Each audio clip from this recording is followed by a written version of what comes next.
Hey, folks, welcome back to the Legends of Sport podcast. As always, I'm your host, Andy Bernstein. Our guest on this week's podcast is Scott Williams. We were able to sit down with Scott during USA Basketball's 50th anniversary celebration in Las Vegas. Scott's story is pretty remarkable. Coming out of the University of North Carolina, he went undrafted in the 1990 NBA draft. But Scott earned a spot on the Chicago Bulls when he impressed none other than Michael Jordan himself, who advocated for Scott to join the team. Scott then went on to win 3 championship rings with the Chicago Bulls in 1991, 92, and 93. He then went on to play for various NBA teams through the 2004-05 season. But Scott's story doesn't begin and end on the court. He courageously shared his personal story in this book, Through the Fire, a memoir of trauma and loss, basketball and triumph. I really enjoyed this conversation with Scott Williams, and I hope you all do too. Thanks again for tuning in to this episode of the Legends of Sport podcast, and as always, I'll see you in the backside. All right, welcome, Scott Williams, 3-time champion to the Legends of Sport podcast. We got a lot of stuff to talk about, man, because, I love shooting you during your career. I want to go back in time a little bit to being a young fella growing up in L.A., right? A Laker fan. That's right. Okay. You're a Laker fan, and correct me if I'm wrong, but you idolize James Worthy. That's right. And here you are, 91, playing the Lakers as a member of the Bulls. Take us back to that. Yeah, it was surreal because if I can take you back a little bit before that, coming out of the University of North Carolina, I played for the legendary Hall of Fame coach Dean Smith. Yeah. I wasn't drafted. So I had to try out for the rookie camps, like some of these guys are doing here in Vegas, right. Just to try to get an invitation to the veterans camp. So back in those days, it was just kind of friends and family over at Loyola Marymount. Yeah. And survived that round of cuts. I go to veterans camp. There's about another 7 or 8 guys trying out for that last position on their 12-man roster. And it came down to me from a guy from Georgetown. And I don't know. I showed up the next day, and he was gone, and I just kept showing up. Amazing. It never was like, hey, congratulations. Yeah. You made the team. There was no press conference. And I just said, well, I'll just keep coming until they tell me to go home. Well, I had heard that we had read about that there was some guy named Michael Jordan or something. I think that was his name, who advocated for you. Yes. Tell us about that. So MJ always put on a camp in Greensboro, North Carolina for some underprivileged kids. And he'd have some of his pro buddies from the Bulls and from the Hornets, who was only in their second year of an expansion. Yeah. They would drive up, and he'd put on this game. And it was really like an urban legend. No one believed. It wasn't like the all-star games of today that say guys played hard. In fact, Jordan told us in the locker room, before you step out of this locker room, be prepared to play a real basketball game. If you don't want to compete, there's a door. You can leave. And everybody kind of looked around like, is he serious? Because I'd been doing barnstorming with, old fat teachers and some retired basketball players. And so I was like, okay, well, this is my opportunity. If I'm going to play against NBA competition, I got to be ready to ball. And I did out there, and I say I starved, but I held my own. And I was on Jordan's team, and I got the ball on an offensive rebound late in the game. We were down, and I fired it out to the corner to MJ. Tongue comes out, he knocks in the game winner. And so as he's pulling out of the arena after the game in his little red Corvette, I never forget it, Fred Whitfield, his executive assistant, and always tells a story that he got on the phone with Jerry Krause, the general manager of the Chicago Bulls, and said, I think you should give Williams a tryout. No way. And that's how I got my invitation to rookie camp and then veterans camp. And like I said, I made the team and kept working myself up in the playing rotation. And lo and behold, 1991, June, crazy. I'm on the court against the guys that I idolize, and Magic Johnson and James Worthy and Byron Scott. And when we won, the final tick goes off the clock in Game 5, and we go back to the locker room for the champagne celebration, and the emotions just come pouring out of me. And all that I had endured to get to that point, the bad shoulder that kept me from being drafted, and I started crying. And what should be the happiest moment, I started crying. I broke down in tears. I wanted to be able to celebrate something that I had dreamt about as a kid in my driveway at Hacienda Heights, 45 minutes down the road from the Fabulous Forum. Williams got the ball. The Lakers are down by 2. He pulls up for 3. I used to recreate that all in my mind. All these flashbacks coming back. And I really wanted my mother to be able to be there and celebrate that moment with me. But alas, that she had been taken from me. Yeah.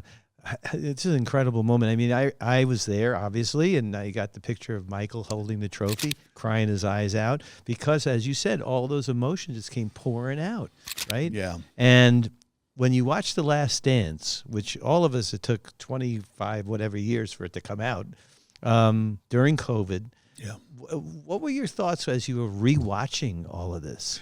Well, we had no sports. Yeah. Obviously, basketball shut down. NCAA tournament. Yeah. No baseball Nothing. wasn't starting. Right after spring training, they shut that down. So I was jonesing for any sports we could get. Yeah. And so I had kind of started building my whole Sunday evenings around those 2 episodes of The Last Dance for whatever 4 or 5 weeks that they were coming on. Yeah.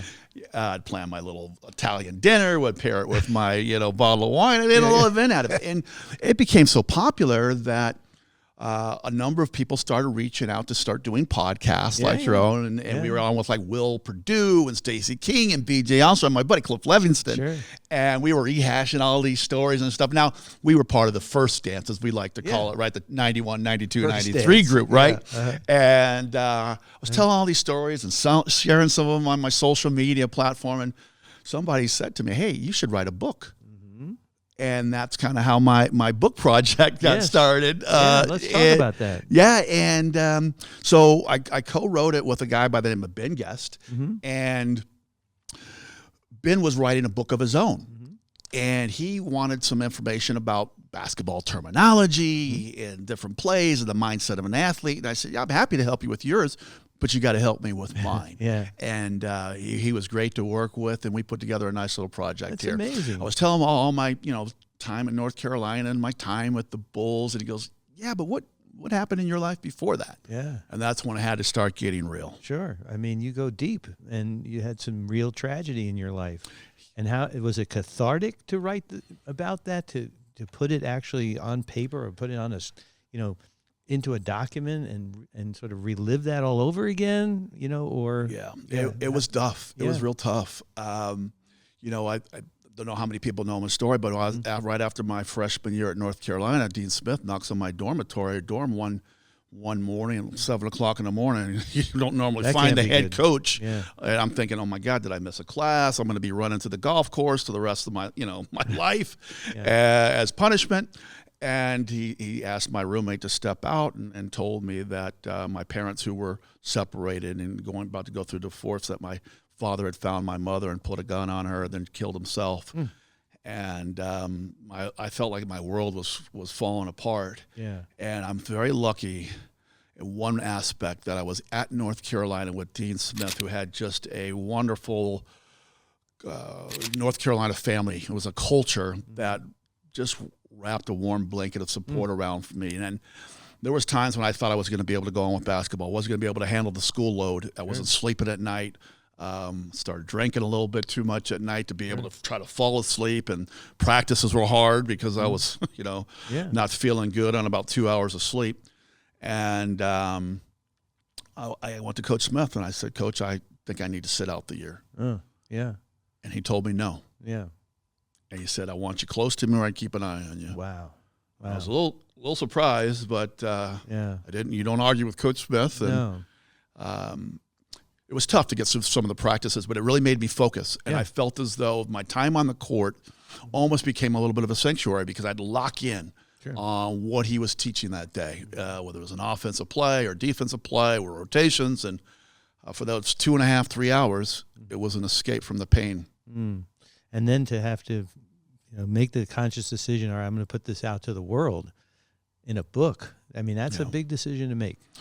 Right? Yeah, it was for years, and it's 27 years later that I finally, and I had spoke a little bit about it in some small group settings, but to put out the abuse that my mother and brother, especially my older brother Albert, and I had to endure both physical and verbal, was tough. Yeah. I didn't want people to think that, that old saying, like father, like son. I'm nothing like my father. I'm all parts of the good of my mother. And I wanted people to see that before they, had read about me. Yeah. And the decision to write the book and to share those stories in the book, because there was 5 kids during the pandemic on the campus at the University of North Carolina that unalived themselves. Oh. And I had been in those dormitories, and I had had those dark days, and I was never, I never committed an act of trying to take my life. But I had very dark, depressive moments where I didn't know if I was going to be able to go on. Didn't know if I wanted to go on. Didn't know what my reason for wanting to go further. And I thought to myself, your mama didn't raise no sissies. And if you can help just one child see that you can get through those dark stages in your life, and then still accomplish all of your dreams of playing in the NBA and goals of getting an education, and if I can do it, Scott Williams can do it. Anybody can do it. Yeah, that's beautiful, Scott. I mean, I'm recalling a conversation I had with Jerry West about his tormented childhood. I mean, it's the title of his book, West by West, My Tormented Life, where Jerry laid it out. I think it was 2011 his book came out, and he was, for the first time that I was really conscious of, an athlete and of his stature, putting out a book about mental health issues and abuse growing up, and stuff that people just didn't talk about. Even this is 15 years ago. So, Jerry did it to help others, but he did it to help himself as well. Yeah. So I'm wondering if you and Steve Kerr ever had a conversation. Steve and I were his teammates. Tragedy that he had. I didn't learn when we were teammates. I didn't know about his father being assassinated overseas. Right. And it wasn't until after when he was the general manager of the Phoenix Suns and I was doing some television for the Suns, that we started to become a little closer than we were even when we were teammates. And we would play a lot of horse together. And I think both of us knew one another's story. And so we kind of formed a bond, but we never really talked about the actual incidences. Yeah, because his father was assassinated his freshman year at University of Arizona. Correct. And I think it was Lute Olson, his coach, who might have told him first, or one of the people. Yeah, very similar. Wow. Well, Lute was a great man, much like Dean Smith. And I think if I know Steve, he leaned on Coach, like I leaned on Coach Smith for some help during those tough times. Yeah, for sure. So a little known fact that I didn't know, but probably a lot of people knew, you're one of only 4 people to have played with MJ, with Michael Jordan, and with LeBron. Yes, that's right. How does that even happen? That's pretty cool. It seems like they're decades apart. Yeah, but blessed, I guess. Well, one that I was long enough to play with Michael when he was a Bull. Right. Those other 3 cats. Yes, when he was a Bull. Yeah, those other 3 cats got the Bullets version. See, that's the asterisk on the Wizards version of Michael. Oh my gosh, I'm dating myself with the Bullets. But that's true. Yeah. You're the only one of the 4 that played with him as a Bull. Yeah. I was a rookie at the right time in Chicago when they were still trying to get past the Pistons, and crazy. I timed it just right. I joke sometimes, and I tell Michael, he scored a few points before I joined the squad, but I taught him how to win championships. There you go. Hey, we saw. He couldn't have done it without my 2.5 points that 1991 season. Scott, so. We know, and I know. First of all, Phil Jackson, my dear friend and co-author, your coach. I mean, he is all about team. Yes. 1 through 12, 13. I don't even know how many players were on the team back then. Yep. And it took everybody to win those championships. And you were such a vital part of that. Well, thank you. Listen, no one ever bought a ticket to come watch me play. But I don't know about that. I do feel very fortunate that I had 2 very strong coaches in the early part of my development. And let me back up. Let me say 3 very strong coaches, because my high school coach, Mike Lowe, and I'm going to give him some recognition on his podcast. Yeah. He taught us X's and O's, much like Dean Smith and Phil Jackson did. That triangle offense, in Chicago was the best thing that ever happened to my career. So not being drafted was a terrible night. Right. But ending up with the Bulls was a blessing. Yeah. Because I had some coaches there, and Tex Winter, Phil Jackson, in our defensive coach as Jim well. Clemens. Yeah, Jim Clemens. Yeah. That really taught me how to play team basketball. Right. And I often would find myself offensively, and I'm a defensive dude, but offensively with the ball, having to read and react to the defense to be able to get it to Michael or Scotty or Paxson or B.J. Armstrong or scores. Yes. And Phil and Tex Winter trusted me and Will Perdue and Bill Cartwright and Stacey King with those responsibilities. Now, they drilled it down until we had confidence that they could put us on the floor. Right. But we worked at it so hard that you felt like even though you weren't scoring, you were setting the pick, you were rolling hard, you were dragging a defender with you, right? You were creating an opportunity with the pinch post, with the dribble handoffs, and all these types of things. You didn't feel like you were some inept offensive dummy that they parked 27 feet away from the basket in isolation and watch three guys play 3-on-3 on one side of the court, and then they go, go get me an offensive rebound. Like, well, no, that's not what I do. Like, and I had coaches after that they have their systems. That's what they did, and I didn't fit. I didn't look very good in those systems. That's a result. I hear you. I mean, going back to when Phil was a player and how he had to earn his spot on the Knicks, on the roster, but he had to earn his time on the court. Yeah. And I think he brought that into coaching. I saw that on every level, from the Bulls to the Lakers, that players like yourself or Josh Powell, with the Lakers. I mean, integral parts of those teams, those championship teams. So, Again, very fortunate. And I was trying to think of Johnny Bach's name. So Johnny Bach, of course. Johnny Bach was our defensive guru. Right. And the first thing he told me when I got to Chicago, you hit everybody that comes across the lane. And if you miss anybody, you're going to go sit next to me. There you go. That's a pretty easy assignment. Yeah. Right? I mean, that's the way 90s basketball was. Man, that was right? some epic battles with you guys and the Pistons and the Knicks, man. It was crazy. Right. It was like, it was like Battle Royale every time you guys got out there. Sally and Rodman, and then at the Knicks you had Oakley and Mason, and oh my gosh! So now you Charles touch a Smith, guy, and it's like, is that a flagrant? I mean, it's like, are you kidding me? Let's go to the monitor and take a look at it. Right? No, he played a different game for sure, and I don't like to be the old head that goes, "Oh, back in my day, I do the that all game the was time. better," right? But there was something about that era of '90s basketball, that transition, late '80s, '90s basketball, when you had Magic Johnson and Larry Bird winning all those championships and those epic Celtics-Laker battles, and then Jordan coming onto the scene and kind of taking the mantle from those two other, I don't just say Hall of Famers, but superstar Hall of Fame. They should have their own wing at the Hall of Fame, that level, and then running up against the Pistons and the Knicks and the Utah Jazz and